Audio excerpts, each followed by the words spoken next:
Ice cream lovers, look, welcome to this video. Nice to have you here. It's always nice to welcome you down to our facility here in St. Louis, Missouri. Look, I do want to thank our episode sponsor, which is Slice's Concession. Ching, ching. Slice's Concession, the #1 place to go for used equipment, new equipment, whole store packages. Evan is the man you want to talk to there. They're just good guys, a good solid channel for used equipment if that's your fancy. Slicesconcession.com. The link is down below. And when you call, you tell them that Steve said hello. Okay, so we're answering a question in today's video about water ice. Now, water ice is one of those products that I really do recommend. It's a great product. It's easy to make. And it is a great non-dairy option for those ice cream shops who maybe don't want to go down the coconut or the almond or the whatever. So water ice is easy to make, but the problem is that some people feel as though they need 2 cases to do it. Traditionally, yes.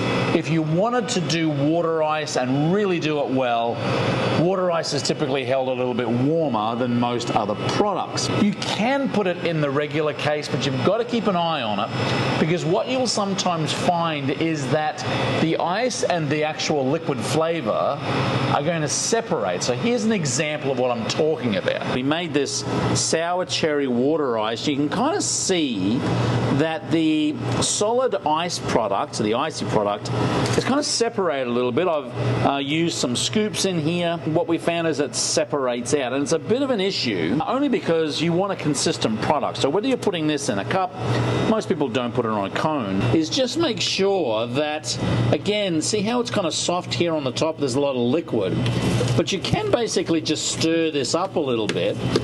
Some of the water ice chains call this pumping the ice or agitating the ice so that those holes don't fill up with liquid. Another thing you can do to help is that when this kind of firms up a little bit and you do scoop some out, make sure that after you scoop that out, that you're basically flattening it out again, so there's no kind of big crevices for that particular product to congregate in, if that's the right word. Again, it's something that you need to keep an eye on, because if you're mixing it up or pumping the ice, like some people call it, you do get a much more consistent product, but it can separate out over time, and you'll find that water ice won't stay as fresh as long in a dipping case like some of your dairy products, because they've got emulsification and stabilization in them, and a lot of times your water ice product may have a little but not a lot. So you can put it in the same case. Just make sure that you're moving it around, agitating it while you're scooping. And again, make sure that after you've scooped, you're not leaving any crevasses. Is that the right word? Cavities, big holes, crevices. Anyway, you get the idea. Look, keep an eye on it, but people love their water ice, particularly when it's really hot outside. Sometimes it can be too hot for ice cream.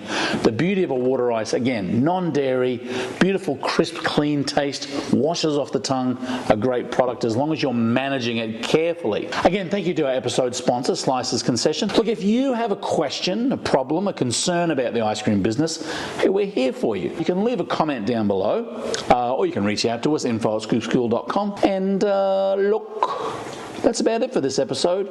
Keep on scooping. We'll see you in the next one.